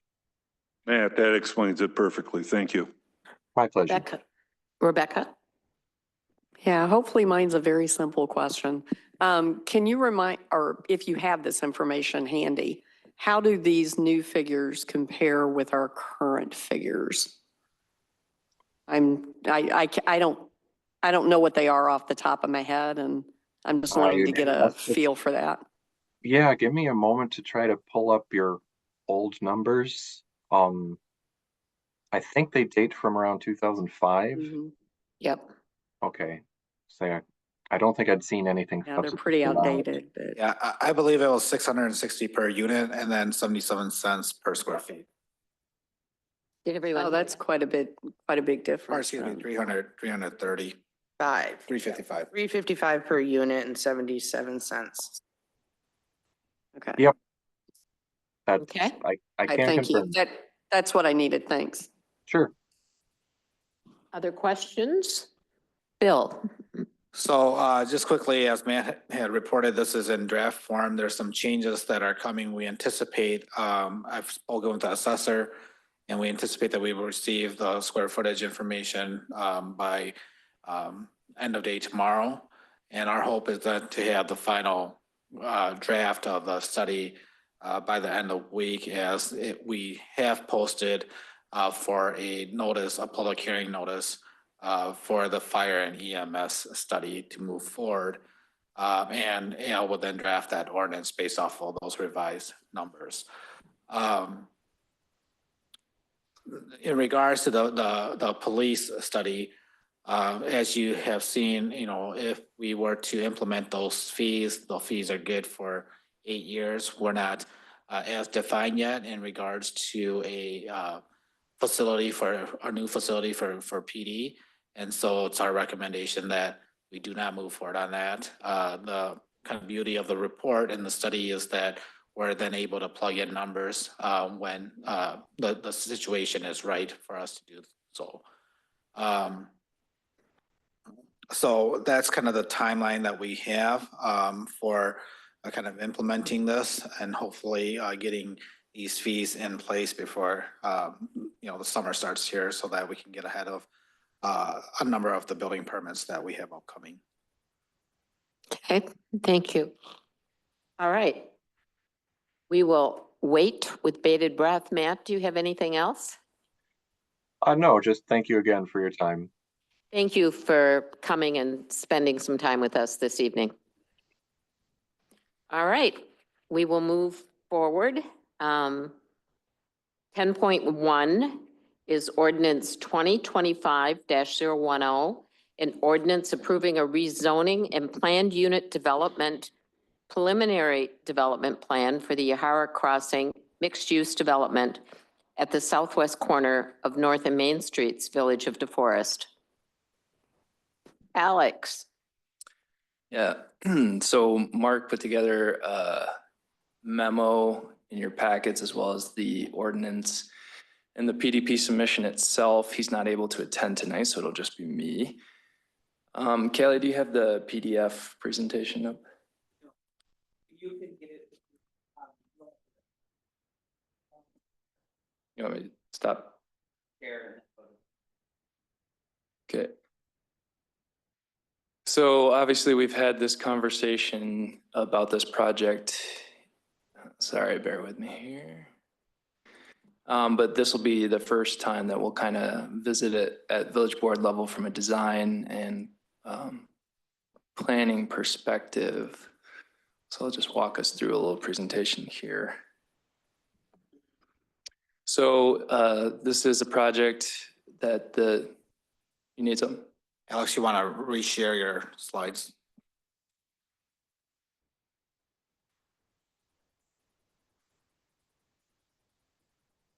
Should be good. The DeForest CDA is undertaking, the name of which is Yahara Crossing. And as you can see at the bottom here, the CDA did engage Kaler Slater on the design. We're also working with Veerbicker on the civil. So I'm going to walk through some of the design concepts that Kaler Slater worked through to put this together. They initially performed a precedent analysis, which is them essentially taking a visual survey of the community to see what are some existing structures, buildings that they could pull from, as well as taking feedback from the CDA board, preferences of building structure and similar kinds of designs that they liked.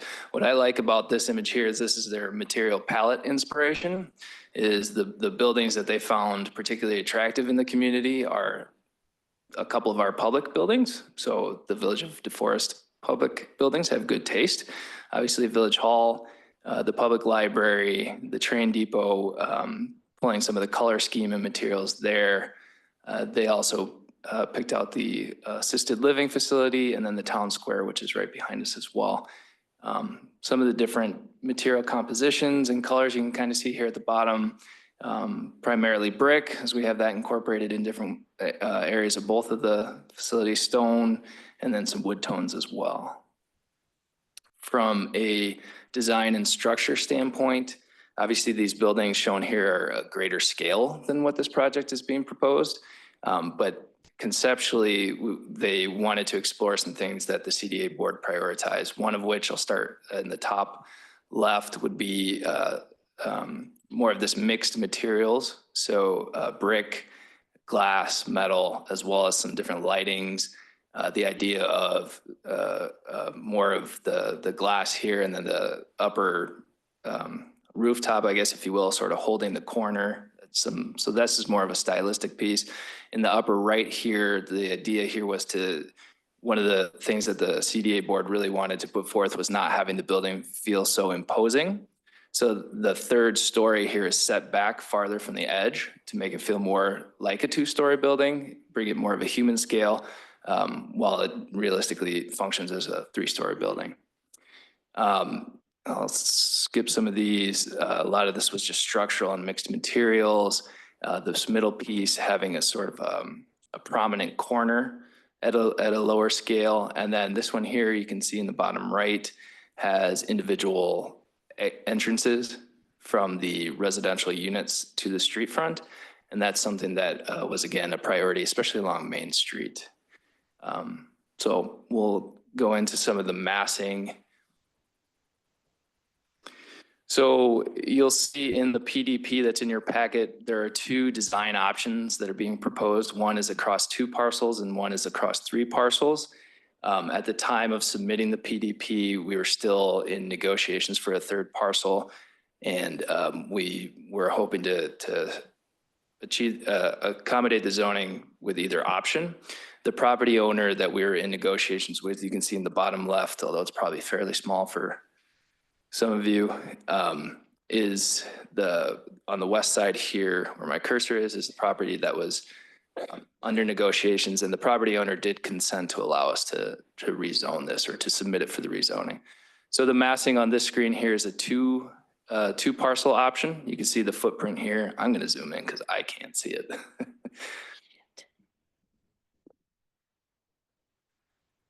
The footprint here is a building that has access off of Highway V on the north side, as well as some surface parking, access off of Main Street on the south side, under building parking, residential.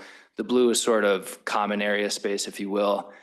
and then the green is more open air, green space, with the yellow being retained for commercial.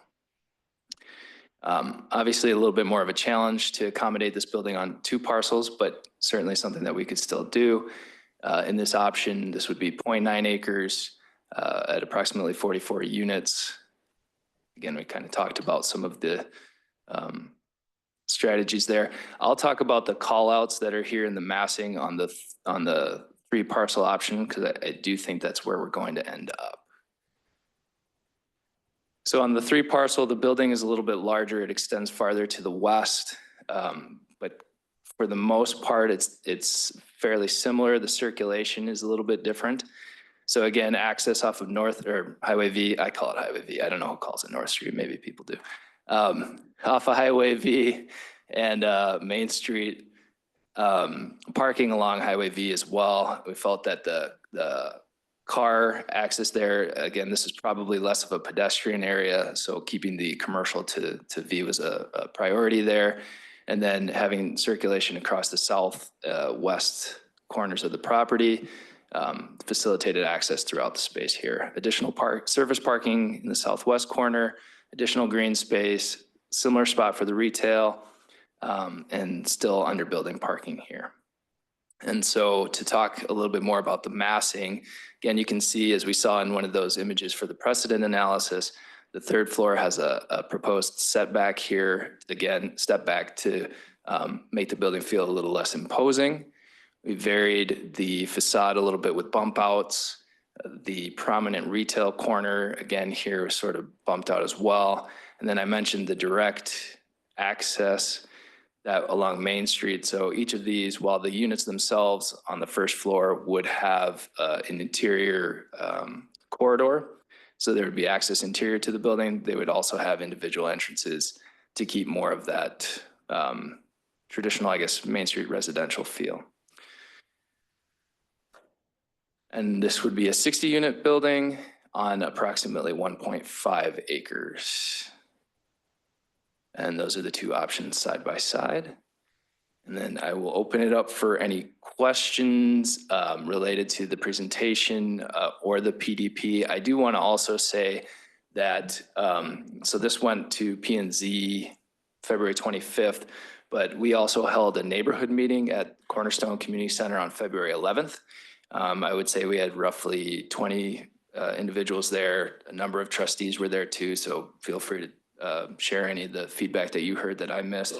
Some of the comments that we did hear there were challenges with vehicular traffic flow, particularly turning west onto Highway V from the site itself, which again was a concern from our PD when they were going through the development review of this. Pedestrian circulation and mobility. One individual commented about having to make the walk back from parks, dropping a vehicle off, which I've done myself, and walking along Highway V is never, it can be a little tricky. So pedestrian access on the north side of the site was a priority. Another comment was, can we incorporate rooftop amenities? I thought that was an interesting concept. Most folks I felt liked the idea of this concept. And then there was also a concern about a specific funding program being in the building, which we didn't have any intention to use either. So those were some of the feedback that I heard from that. Otherwise, happy to entertain questions. Questions? We have Rebecca and then Bill. Just a quick comment. I was at that meeting with the residents and the ones that I spoke with, and I spoke to a whole bunch of them, they seemed very favorable to this. I think a number of them were people who currently live in the 509, and they're actually really excited. And they said, when is this going to be built? Tomorrow? So they were really excited. It gives them a little bit more space than what they currently have. It's new. It's very nice. It's much more, I think it's much more homey personally, and that's been a big concern of mine, is to make sure that what we build is a home, not just a building where we house people. It needs to be incorporated into the fabric of our community. And I really love the designs direction that we're going.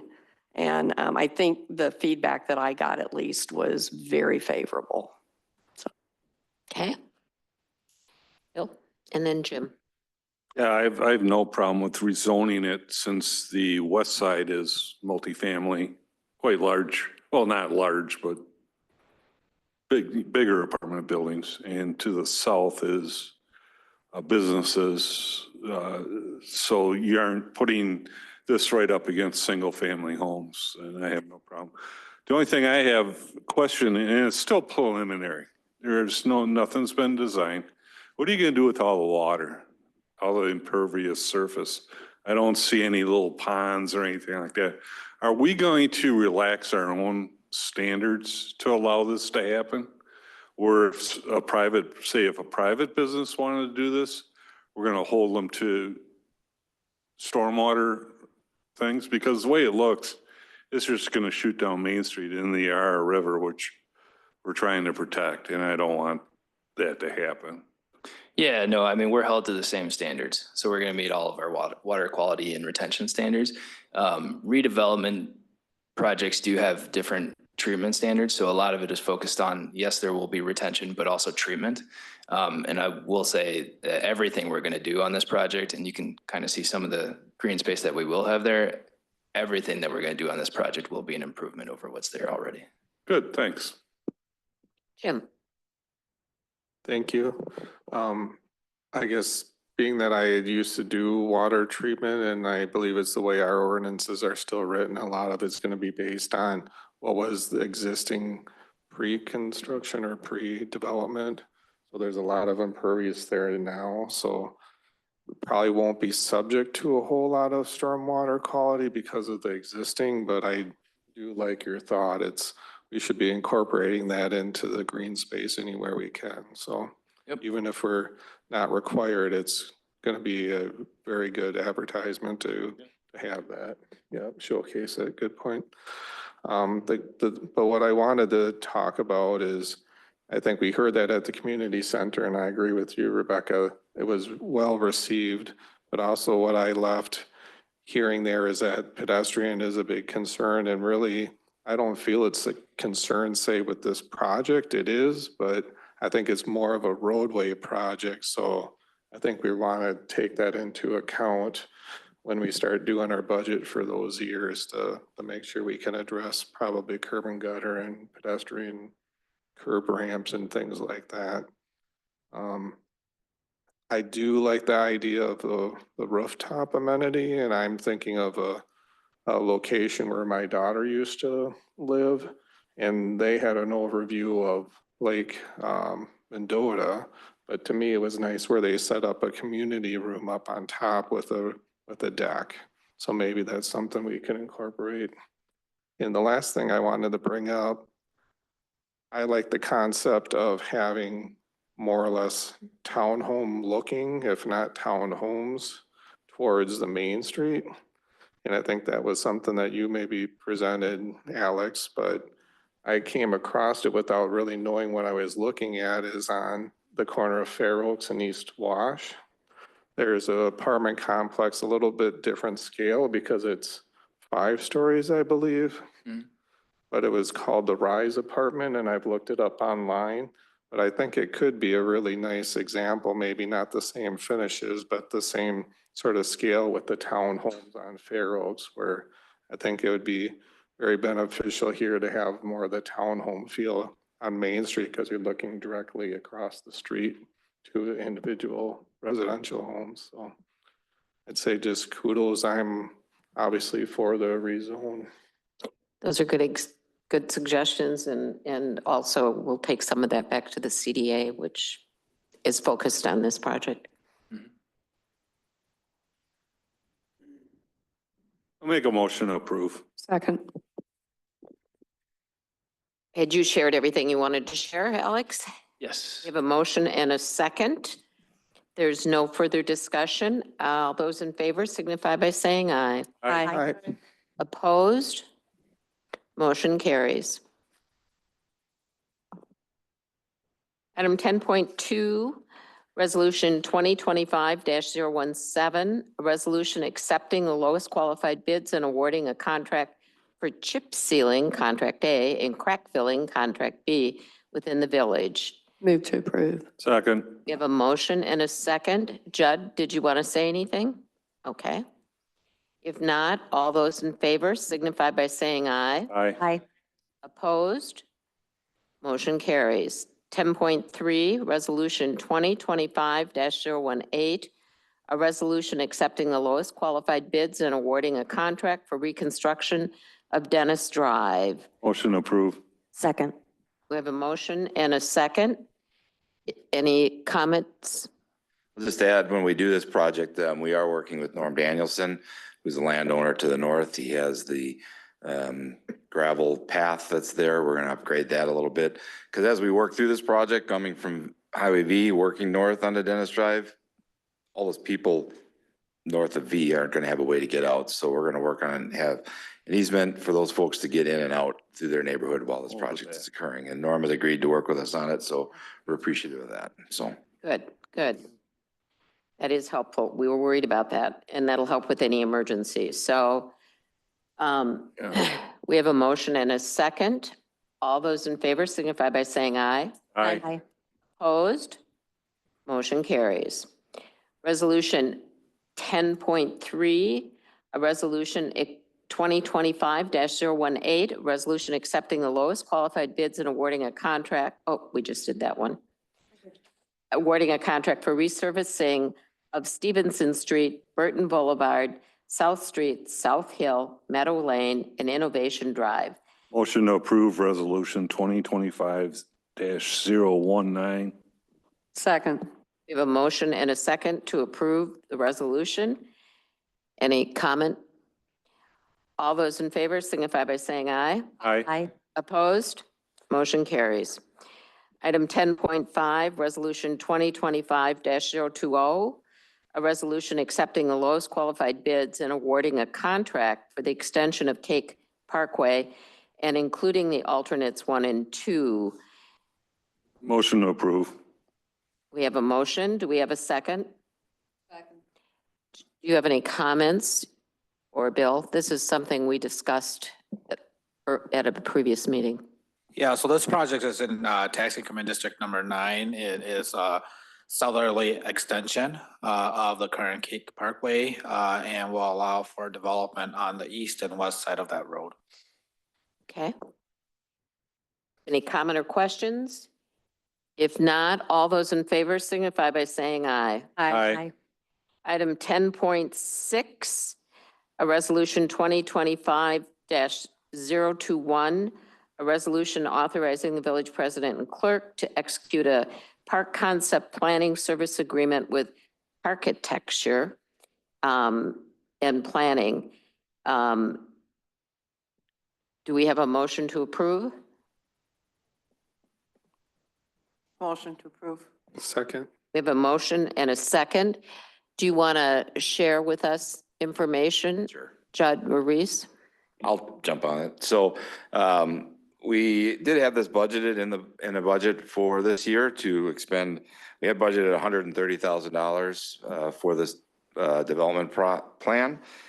We got really favorable bids, and Architecture was the low bidder at $34,000. So significantly under that 130, which leaves money in our budget for us to do park projects with later on. So pretty excited to work back with Architecture. We ranked them. All the bids, we had seven total. Yep. And the three of us worked together to review them, and then ultimately rank them and judge them based upon that. So that's how we got to the determination. So that's what's before you. Thank you. Just Rebecca? very quick. I think we've worked with this company before. Yeah, that's what I thought. I recognized them. Yeah, it's Architecture. We worked with them. They did the Forest Street here. They did quite a number of our park designs in the past as well, so. Any other, Jim? I just wonder if you could share the potential schedule as far as like we talked about going to different parks. Do we have any more clarification on that? Yeah, so June will be the first one and we're looking to do July and September, skipping August because families will most likely be traveling during that time. So that's the Park and Connects. So then we would be able to use those opportunities to share some of the conceptual plans. Was that all your question?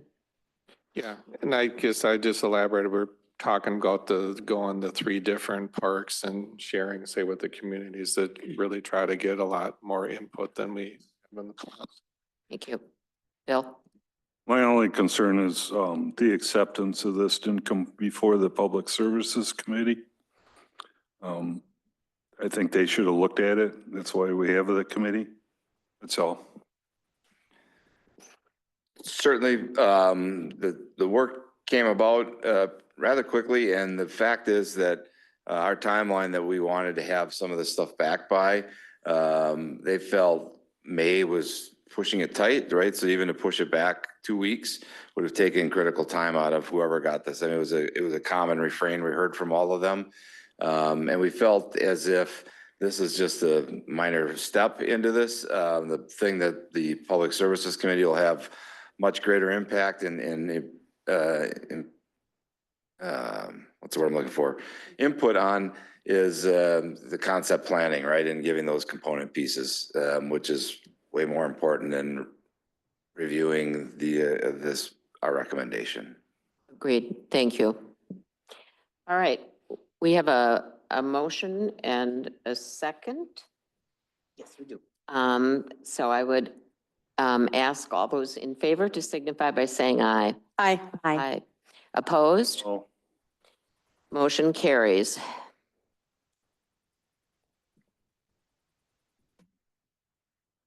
And Reese, I will note for the record, I said parkitecture right.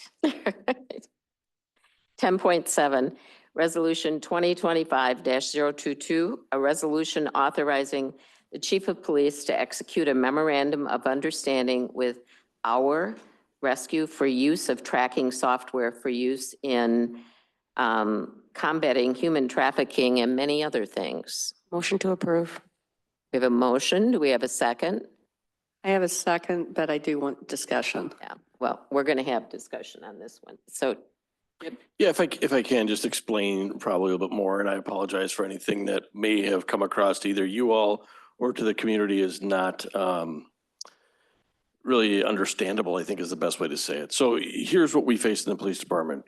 Currently for us, during an investigation where digital evidence is involved, a cell phone, a gaming system, a camera, anything which captures digital evidence, there's only 2 ways for us to retrieve said evidence, right? We can either do it through consent where somebody signs a form, either turns it over or we can seize the piece of evidence, or we do it through a search warrant. We would seize the evidence, obtain a search warrant from a Dane County Circuit Court judge, and then have the digital evidence analyzed, okay? To do that, you need a program to download the device. So to download the device, there's 2 mainstream programs that are very widely used, and they have the ability, what they call crack it. So if somebody says, I'm not going to give you the passcode to your phone, but go ahead, you can have the data, we actually have to get a search warrant because nobody has the ability to do it. And that way the judge can either A, order the defendant or the person whose property we seized, may not even be the person accused of a crime, okay? The judge can actually order them to give us the passcode or a fingerprint or a facial recognition piece so that we can get into the phone. Or you can use 1 or 2 programs that I'm aware of. One is Celebrite and one is GrayKey. Those programs come with about a $60,000 annual fee for us to be able to use them. I would never bring that to this body to say, or try to work it into a budget and say, yeah, we should get this, because it's just not worth it. We do have a couple partners that have that.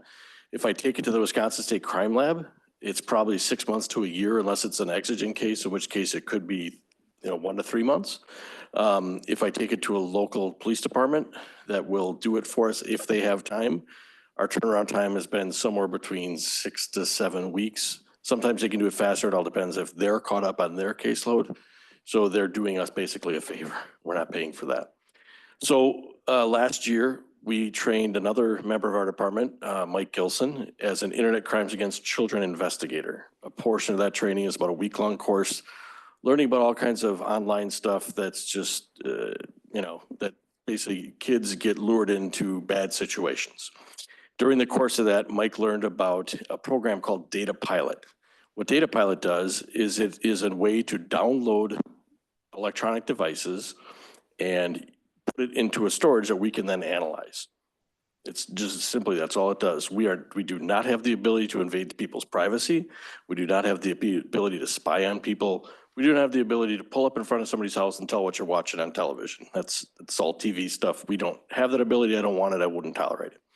So what Data Pilot does is when we have consent or we have a search warrant, as I previously described, we would be able to use Data Pilot to download a device as long as someone gives us access.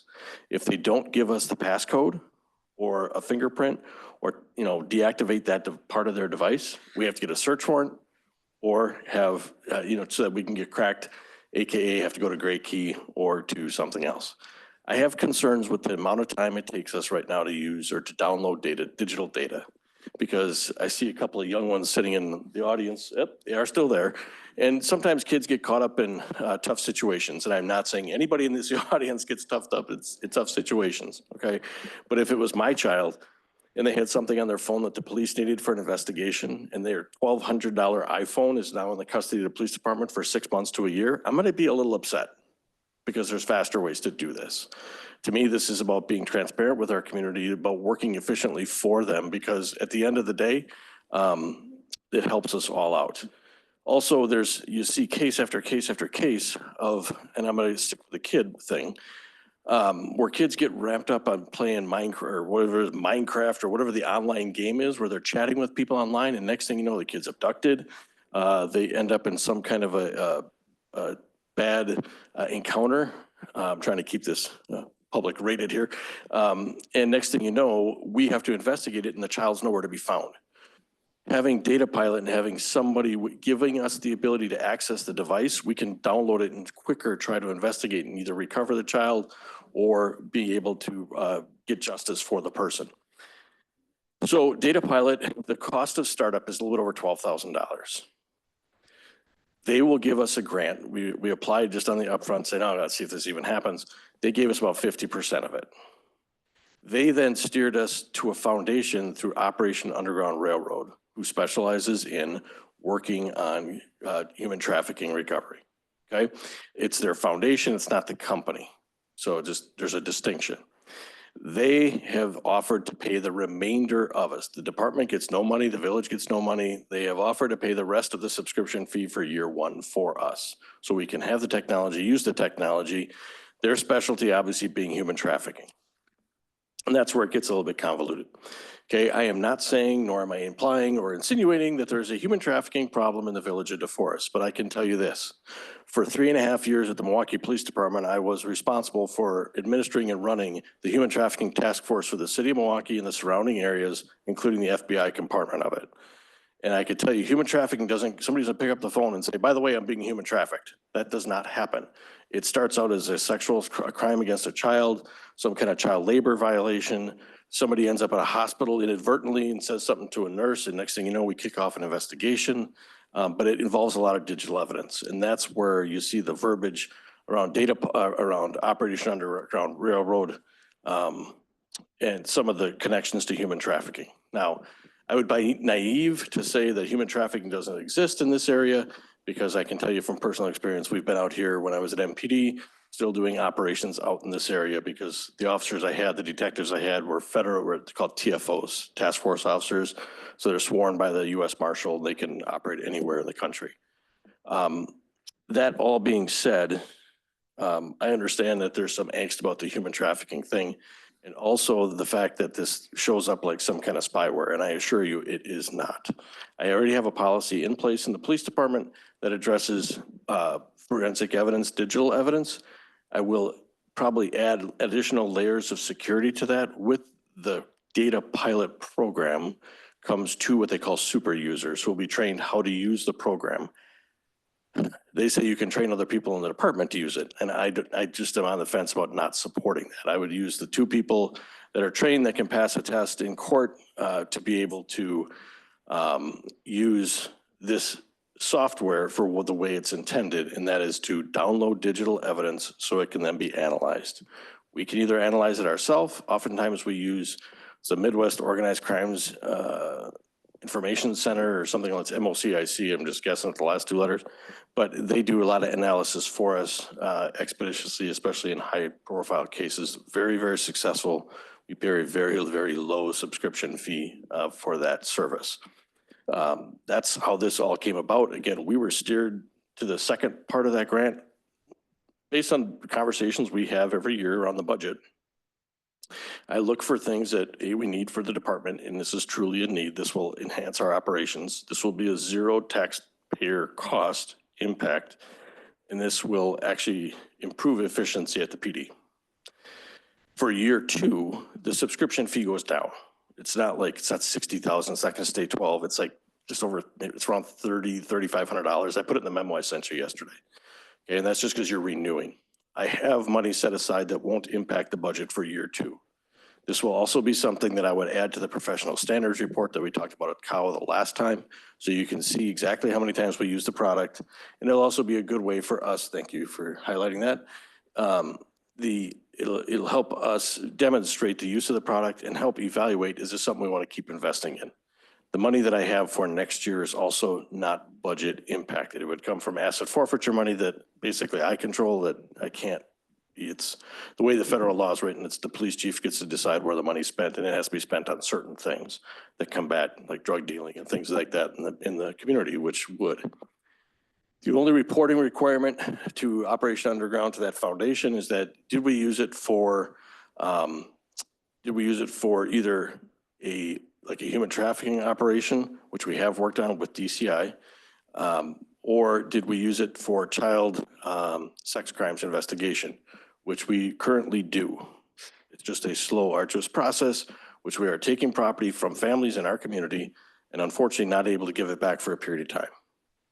That's why we're trying to increase our efficiency, increase our operations, and make it a better overall experience. A lot of the times kids that get put in a bad place, they don't realize it, and then at the end of the day, they suffer because their family suffers without communication devices. In today's world, I think that's a kid's lifeline, is not being able to have a phone, or for me to get a hold of a child that, if you're a single parent and you don't have somebody at home, there's no home phones for the most part anymore.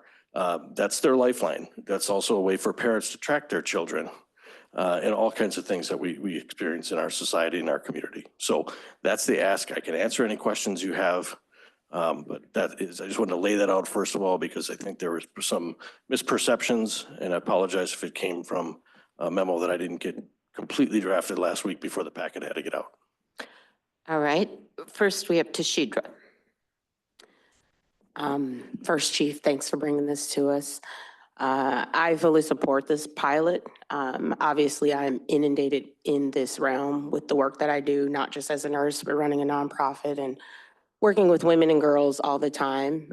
We would be naive to think that the forest community is not touched by this topic one way or another, whether it's trafficking or our kiddos being subjected to all the different things that happens on social media. Our kids live on social media, and I can tell you at least 1 in 10 of our kiddos are impacted by the life of social media, whether it's Minecraft, Snapchat, Instagram, and all the other apps that are hidden by parents that they have absolutely no idea. I just left a Rotary meeting where a parent was sharing that she lost her kid from a fentanyl overdose that she didn't even know he was using. So our kiddos are touched by every single topic. And I think that this pilot program will not only help with trafficking, but it'll help with all the different things that the officers are boots on the ground dealing with, and to be able to get any type of data off the phone. And it is hard. Like, adults and kids, you can hide everything on the phone. Like, you can hide things under apps that look like a calculator and you don't even know what you're looking at. And I think that as long as we have policies in place where we're not violating people's rights on their devices, I fully support this. And I think You know, when things happen and people have their devices taken because you're doing an investigation, they have to wait to get those back. And if that's your lifeline with communicating with your children when they're at school, because now we have the heightened sense of awareness of, are my kiddos safe at school? And I need to tell them, you know, ride the bus home, or I'm not going to be home from work fast enough. And I think I really appreciate your due diligence of trying to find grants and ways to start these programs without upping the cost to taxpayers. That just really shows your commitment to wanting to keep our community safe and staying up front of the lines, right? Because policies and procedures, laws, and all the things that we have in place aren't keeping up with the digital impact on our kids and adults. Adults are getting into trouble as well. And so I really appreciate this pilot program, and I do hope that it sets the way for how we can stay ahead of the curve. And let's just be honest, DeForest is on 94. How far can you go on 94? And how quick can you snatch someone and disappear without anyone? And that's one of the biggest things that we forget, is that our community is right next to a roadway where you can be out of our state, out of the Midwest, just like that, and not even know it. So I really appreciate you bringing this to the board. I appreciate your due diligence of finding, you know, money and grants so that we can get this rolling and keep it going. So thank you for that. Thanks. If I could just add one thing, I'm sorry if I did. So when I was researching then the two grants to make sure that they were from a legitimate source, I did learn about the prior CEO of Operation Underground Railroad and some of the issues, legal challenges with that. That board has turned over, and that's the only reason I bought it to you, is because they've removed that individual from their board. He's no longer there. They have now a female, Tammy, I can't remember her last name, is the CEO of the board. But again, the grant comes through their foundation, and some of the language in there about you can't say anything bad about us. I've seen that in quite a few MOUs. I guess the legal wizard would have to answer that a little bit more divisively, but I've seen that quite a few times. So I just forgot to mention that before. Thank you. Rebecca? Thank you, and ditto on virtually everything she said. You pretty much, thank you for your very detailed explanation of this. I did have questions originally, and you've pretty much answered each one of those. You kind of, I had them written down here and you ticked them all off. So that was really good. My biggest concern was the guardrails. And it sounds like, and you know, the going thing about, you know, unlawful surveillance and stuff like that. So it sounds like that's not even close to what this is. It's once an investigation is actually started, then this is a tool to help you be able to expedite and do it more efficiently. And I wish this had been available back in the day when my family was experiencing some of this exact kind of crimes. So I can see very much the need for this. And I want our community to be safe, and I want us to be able to deal with the perpetrators. So making sure that it's done lawfully, and I have a lot of faith in you. You've been very trustworthy, and I love the fact that you're going to be putting that into your reports to let us know how it's being used. And I'm in favor of this. Thank you. Thank you. Anybody else? Bill? Not a question. I have trouble with Underground Railroad. They do have new board of directors. I have trouble with third-party data. I see where you're coming from. I just can't go for it. Thank you.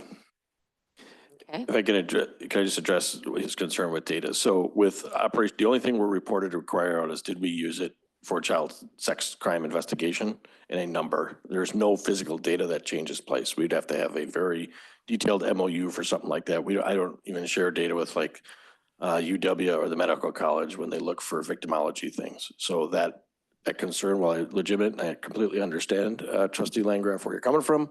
I just want to make sure that I put that out there for those that are watching online, that we are not sharing anything personal of any individual It's just a simple number to support that we used it, and it's for like the first year, and it's just so they can justify their expense in their foundation. Thank you, Chief Olson. Anybody else? If not, we have a motion and a second. And I would ask that anybody who wants to approve this signify by saying aye. Aye. Opposed? Oh, Motion carries. Okay. Communications were in your packet. Committee, commission, and board reports were in your packet.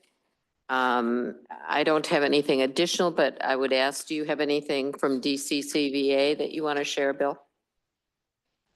No, I already reported it in committee of the whole meeting. Okay, well then we're going to entertain a motion to convene into closed session. the convene in a closed session. Second.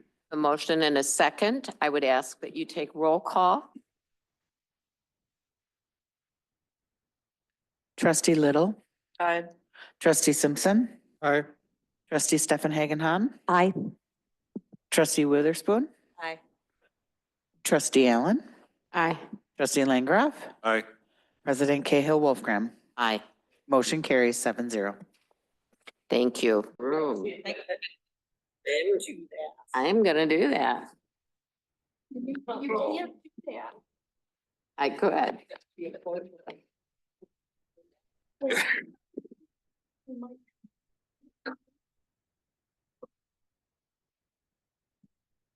You have a cold, Tashidra? Okay, are you guys ready? Yes, we are. All right. All right, well, with that, we're out of closed and we're on to item 16, which is possible action regarding claim against the Village of DeForest from Steve Norman. I would entertain a motion. So moved. What do you want? I would move to accept Resolution 2025-023. All right. Thank you. Do we have a second? Second. We have a motion and a second. Is there any further comment? If not, all those in favor signify by saying aye. Aye. Aye. Opposed? Motion carries. Unless there's any other business to come before the board, I'd entertain a motion to adjourn. So moved. We have a motion. Do we have a second? Second. We have a motion and a second. All those in favor signify by saying aye. Aye. Opposed? Motion carries. We're adjourned at 8:39 PM.